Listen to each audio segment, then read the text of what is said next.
देखिए, ये जो हमारी सरकार है, जो भारत सरकार, वो आजकल रोजगार नहीं देती है, वो देती है रोजगार के अवसर।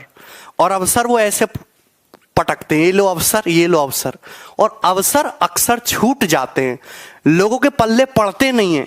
और इसमें भी हमारी ही गलती है। जिस तरीके से सरकार का हक है टैक्स कलेक्ट करना, आप टूथब्रश, पेंट, साबुन, एवरीथिंग, सुई से लेके आप जो भी खरीदते हो, आप हर एक चीज पे गवर्नमेंट को टैक्स देते हो, खाने के बिस्किट तक पे। उसी तरीके से सरकार की भी नैतिक जिम्मेदारी है कि भारत में रहने वाले हर एक व्यक्ति को उसके अनुभव के हिसाब से, उसकी एजुकेशन के हिसाब से, उसके टैलेंट के हिसाब से रोजगार दिया जाए। ये दोनों एक दूसरे की पूरक चीजें हैं। हाँ, देश की जनता तो सरकार का सहयोग भरपूर कर रही है, जरूरत से ज्यादा टैक्स देने को तैयार है, लेकिन सरकार को जितना रोजगार देने चाहिए उसका 10% भी रोजगार युवाओं को नहीं दे पाई है। तो ये क्या है? ये एक युवा विरोधी सरकार की तरह इसको देखा जाना चाहिए। आप बताओ कि कोई भी नेता, कोई भी अधिकारी, कोई भी पॉलिटिशियन अपने दिल पे हाथ रख के ये कह सकता है कि मैंने पिछले 5 सालों में कुल मिलाकर भी 2 करोड़ रोजगार दिए हों? साल में 2 करोड़ रोजगार देने की बात तो बहुत दूर की है कि पिछले 5 साल में कुल मिलाकर भी 2 करोड़ रोजगार इन्होंने दिए हो। कोई भी नहीं कह सकता। कहते कि हमारा इंडिया डिजिटल इंडिया बन रहा। भाई, डिजिटल तो विश्व बनना है। अफ्रीका में भी इंटरनेट चलता है, नेपाल में भी इंटरनेट चलता है, भूटान में भी इंटरनेट चलता है। हाथ में एंड्रॉयड फोन आ जाना और सस्ता इंटरनेट आ जाना और फेसबुक पे अकाउंट बन जाने को डिजिटल इंडिया कहते हैं। जिस इंडिया में 1 लाख स्टूडेंट का ऑनलाइन एग्जाम एक दिन में नहीं हो सकता, वो काहे का डिजिटल इंडिया है? बेरोजगारी 45 साल के चरम लेवल पे। कोई बात हुई भाई? ये है बेरोजगारी 45 साल के चरम लेवल पे पहुंच गई। आप 1 लाख स्टूडेंट का एग्जाम एक दिन में नहीं करा सकते, एसएससी सीजीएल टायर 2 का। अरे चलो, पैसा नहीं है, 3 दिन में भी करा रहे हो, सेंटर आपको वही रखने को कि उनको पैसा दे दिया है, 3 दिन में एग्जाम करा रहे हो, कम से कम पेपर का लेवल तो सेम रख लो। 19-20 का फर्क चलता है, यहां तो 5-50 का फर्क चल रहा है भाई। आप 15-16 का पेपर, चलो ठीक है, लगभग एक जैसा, हम कॉम्प्रोमाइज कर लेंगे, पर उनमें भी फर्क है। 18 तारीख का पेपर तो कतई रद्दी है, एमटीएस वाला। हमारे खुद के सैकड़ों लड़के जिनके 200/200 नंबर है। अब बताओ, उन 18 तारीख के स्टूडेंट के टोटल 600 में से 540 स्कोर लाके उनका लिस्ट में नाम नहीं है। आप बताओ, उनका लिस्ट में नाम नहीं, वो कैसे करेगा बच्चा? 15-16 तारीख वाले बच्चे जिनके 120 नंबर हैं, उनके बढ़ बढ़ के और उनका लिस्ट में नाम है। आप बताइए कैसे काम चलेगा? अगर आपसे पेपर नहीं बनाया जा रहा, आपकी टीसीएस पेपर नहीं बनाया जा रहा, आपका एसएससी पेपर नहीं बना सकता, तो हमको बुला लो। हमारे इतने सारे टीचर हैं, एक भी टीचर को बिठा दोगे ना, वो सेम लेवल के सैकड़ों पेपर आपको बना के दे देगा। सेम लेवल के सैकड़ों पेपर। आप मुझको बुलाओ, मैं ऐसे ऐसे बढ़िया पेपर बना के दूंगा आपको। आप हमारे साथी टीचर्स को बुलाइए, इंग्लिश जीके वाले के, वो इतना बढ़िया पेपर बना के देंगे। आपसे सेम जैसा लेवल नहीं बनाया जा रहा है भाई, कैसे काम होगा? दूसरी बात ये कह रहे हैं कि हम सीईटी लाएंगे, कॉमन एलिजिबिलिटी टेस्ट, रेलवे के, बैंकिंग के, एसएससी के, सारे स्टूडेंट को एक साथ इकट्ठा कर लेंगे। तुम एक बात बताओ, तुमसे अलग अलग तो एग्जाम सही से हो नहीं रहा।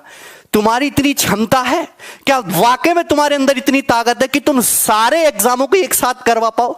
अपने दिल पे हाथ रख के एक बार कोई भी कह सकता है कि मैं एक साथ पेपर करा दूंगा। तुमसे अलग अलग तो एग्जाम हो नहीं रहा और तुम कह रहे हो कि हम भैया उनको एक साथ कराएंगे, सबका पेपर एक साथ करा देंगे।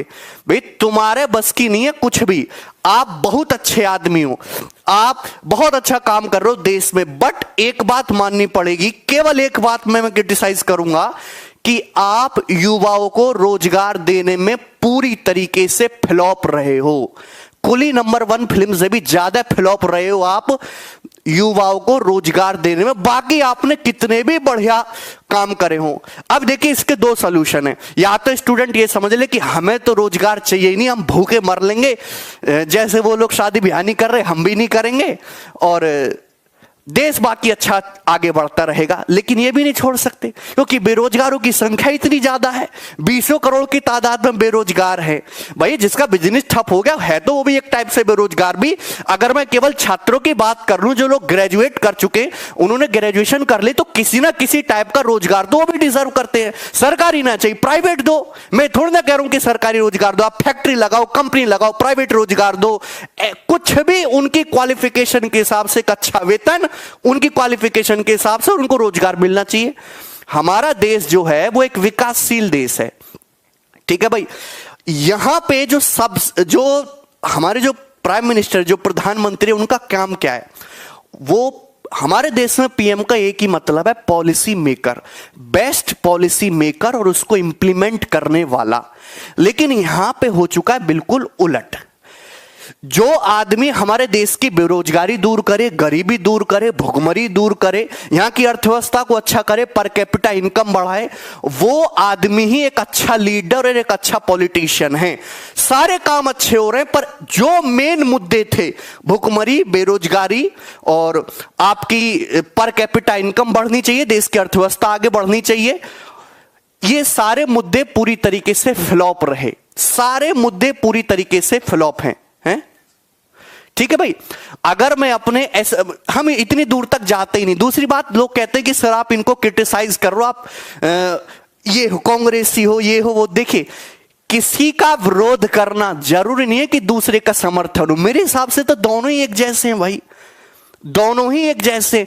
पर मेरे स्टूडेंट के लिए, मैं जिस फील्ड में, मैं जिन विद्यार्थियों से जुड़ा हूं, हम 1-2 करोड़ स्टूडेंट अगर हमारे साथ जुड़े हुए हैं, उनका भला कैसे हो, उनका जीवन कैसे सुधरे, यही मेरे जीवन का लक्ष्य है। मैं इसी के लिए काम करता हूं। हर टीचर हमारे फील्ड का उसी के लिए काम करता है कि उससे जुड़े हुए स्टूडेंट कैसे उनका जीवन सुधरे, और उनका जीवन नरक बनता जा रहा है। 5-5 साल में पेपर क्लियर नहीं हो रहा। इससे बढ़िया तो ऑफलाइन था। ऑफलाइन में वहां अलग टाइप की धांधलेबाजी होती थी, तो ऑनलाइन आया। ऑनलाइन में नॉर्मलाइजेशन, और नॉर्मलाइजेशन की बात सुनो, नॉर्मलाइजेशन में नंबर तो ऐसे घट बढ़ रहे हैं जैसे बूंदी के लड्डू में बूंदी इधर उधर हो जाती है, ऐसे नंबर घट बढ़ रहे हैं नॉर्मलाइजेशन से। हमने तो सोचा था फायदा होगा, पर ये नॉर्मलाइजेशन तो उससे भी बड़ा वो निकला। दूसरी बात, नंबर नहीं दे रहे, ये नंबर जानबूझ के नहीं दे रहे। टीयर 2 के पहले टीयर 3 का रिजल्ट देंगे, फिर टीयर 2 का नंबर देंगे, क्योंकि इनको टाइम मिल जाएगा, बच्चे थोड़े से ठंडे हो जाएंगे। क्योंकि टीयर 2 के उसमें हुआ है बहुत ज्यादा गड़बड़ घोटाला। मैं आपको दिखाता हूं, ये ध्यान से देखिए। ये 2018 का रिजल्ट देखो, 2019 का रिजल्ट देखो, इतना फर्क कैसे आ सकता है। आप जनरल का देखे, 433 से 528 नंबर पर कट ऑफ पहुंच गई। 2018 में 433 थी, 2019 में 528। 95 नंबर के, हाँ 95 नंबर के आसपास कट ऑफ बढ़ी है जनरल की। 95 नंबर के आसपास कट ऑफ बढ़ी है जनरल की। आप ही देखिए, जनरल और ओबीसी मैक्सिमम 2 ही कैंडिडेट होते हैं। 2018 में जो गैप था जनरल ओबीसी में, ये 33 नंबर का था। ये कितना था? 33 नंबर का गैप था। वही 2019 में ये जो गैप है, ये जो है 50 नंबर का हो गया।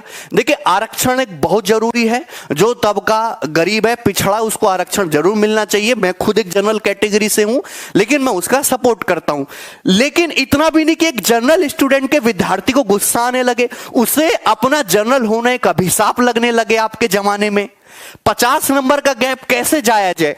कौन इसको जस्टिफाई कर सकता है? आप बताओ, कोई भी जस्टिफाई कर सकता है कि एक जनरल ओबीसी के स्टूडेंट में 50-50 नंबर का गैप आ रहा है, वो भी केवल टीयर 2 तक। अभी तो गैप टीयर 3 के बाद और बढ़ेगा, फाइनल सिलेक्शन में और बढ़ेगा। बताइए। और हम कुछ कहें तो हम आंदोलन जी भी हैं, है भाई।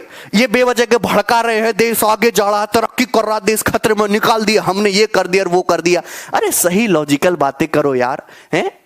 अगर आप सही से रोजगार दोगे, हमारे लोग आगे बढ़ेंगे, तो क्यों करेंगे? इनके पास खाली टाइम थोड़ना है, दिन भर ये फेसबुक उस पर लगे रहते हैं हमारे स्टूडेंट। क्यों? क्योंकि इनके पास काम नहीं है करने को। अब सब आईटी सेल में थोड़ ना जा सकते हैं। आप खुद देखो कैसे कैसे कितने कितने नंबर बढ़ रहे हैं। 95 नंबर, 78 नंबर का गैप आ गए एक साल में कट ऑफ में। स्टूडेंट वही रहा, सिलेबस वही रहा, है भाई। एक शिफ्ट 2019 में 18 नवंबर की एक शिफ्ट आसान आते ही भैया 200 नंबर वाले पीछे रह गए। और 15 जिनका 15 तारीख को पेपर था, उनके 120-130 लाख के लिस्ट में नाम है, और 18 नवंबर वालों का 190 लाख के नाम नहीं है, है भाई।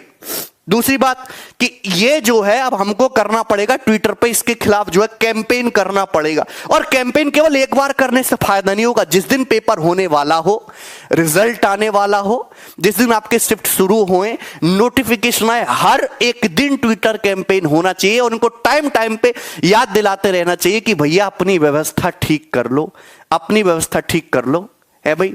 तो ये 25 फरवरी को 11 बजे सारे स्टूडेंट ट्वीट करेंगे, मोदी जी रोजगार दो।